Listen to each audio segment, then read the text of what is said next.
All right, intermediate guitar. So I'm going to take a look at Smashing Pumpkins in 1979. There's really kind of 1, 2, 3.5-ish, four kind of phrases, rhythm phrases in this piece. If you're trying to play along with the track, I think you need to down tune a half step, so your E becomes an E flat and so on. But let's take a look here right now. So in order to play that main riff, the one that you hear a million times over, you need to be able to take your first index finger, put it onto the 6th fret, and then mute of the A string, and then mute the D string below it. So I can't hear that at all. So I've got the 6th fret with this index pointer finger on the A string. I am muting the lowest, the D string, and then my G string, I'm just playing an octave. I'm playing that octave here on the 8th fret of the G string. So I've actually got this and this, and that makes an octave there. And so the first part of this phrase, the first 2 bars, my hands don't move. I've got like this claw going on. I suggest keeping your middle finger up and out of the way. And I'm going to play some 8th strums like this. 1, 2, 3, 4, 5, 6, 7. I'm going to go up 1 single fret. By up, I mean increase the pitch. So now I'm on 7 and 9. So I'm 1, 2, 3, 4, 5, 6, 7, 8. And then I go all the way down. Same structure to 4 and 2. 2 on the A string, 4 on the G string. So that first bit sounds like this.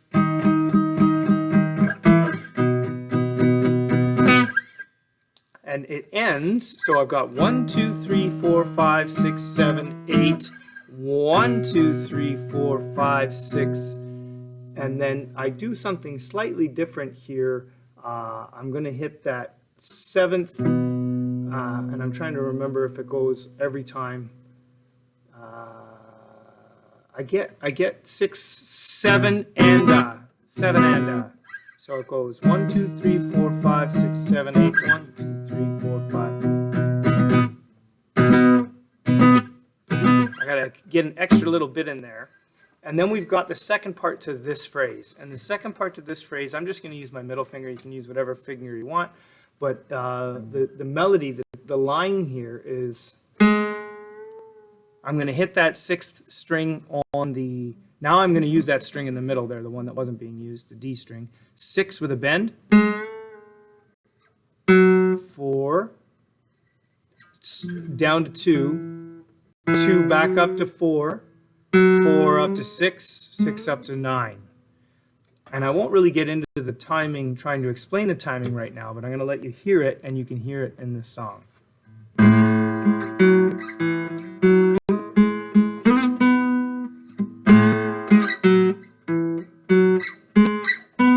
As long as you're in that wheelhouse, you're going to be fine. Now I want to be able to pull along that A, the lowest A string with it the whole time. I'm going to pull that along so it sounds like this. And when I put those 2 parts together, this is what I have.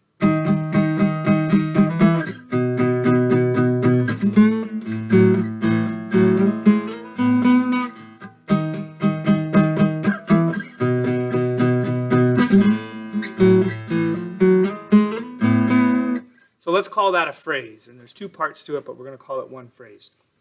That happens a billion times in the song. In fact, it happens like once, twice, 3 times, 4 times, 5, I don't know, however many times, but in the singing part on a live wire right up off the street, and then we have a change. And so the second phrase, the first time you hear the second phrase, you only hear half of it. The second time you hear that second phrase, you hear the whole thing. And it starts off with this really funky, what was it called? F sharp minor 7th add 4. What a fun chord. We'll talk about that later. I'm going to take my index pointer finger onto the 7th fret of the D string. I'm going to take my ring finger and put it, again, my middle finger is doing nothing. My ring finger onto the 9th fret of the A string and my pinky finger onto the 9th fret of the G string. So I've kind of got this exploded triangle here between there, there, and there. And my middle finger is just up and out of the way. And so this is the sound of that. And I can strum it all, but I'm going to strum preferably from my ring finger to the open high E. That's a nice sound. There you go. So I get the first part of this second phrase sounds like this. I've got this, and then just a regular B major chord on the 7th fret using an E shape like this. So this is what I get. 1, 2, 3, 4, 5, 6, 7, 8. 2, 3, 4, 5, 6.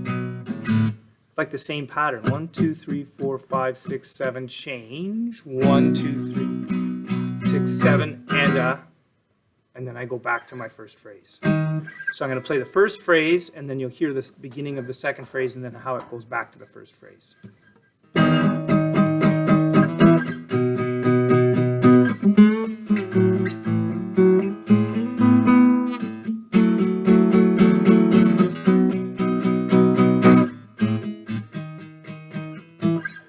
I kind of messed it up there, but you hear this. You hear the sound of it. I go from here to the B, and then straight back into the regular pattern there.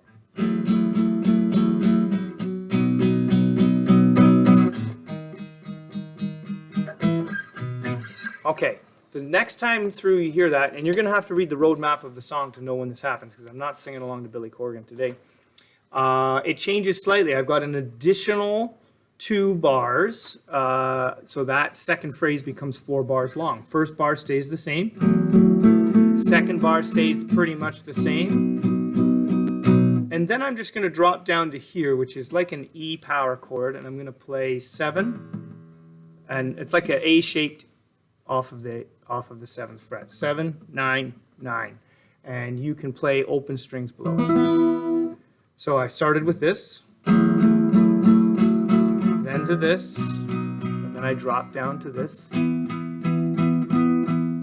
now here's where it gets just a little funky, is the last bar is split between 2 positions. This one, where all I've done is slid my index pointer finger down to the 6th fret. It was on the 7th fret, so it sounded like this. And then I dropped down for a half a bar, and then I go back down to another half bar of my original 4 and 2 position down here, kind of 2nd fret and 4th fret, and then I go right into this. First time through sounded like, or sorry, this whole phrase 2 sounds like this.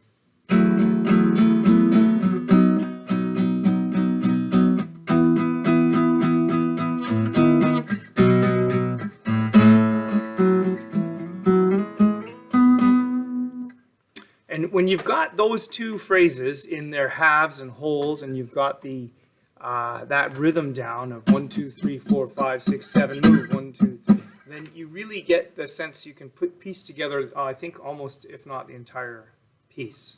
So I'm going to play through all those parts together right now. I'll start right here.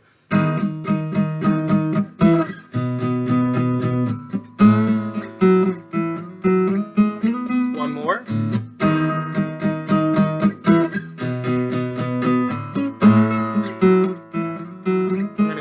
Phrase 2 for the first time, and then I go back to my phrase 1.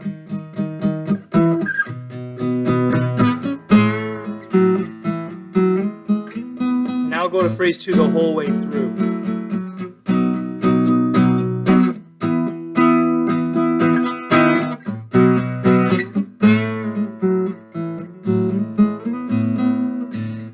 And that's it. That is the basis of 1979 right there. Come see me if you have any questions. I would be happy to help.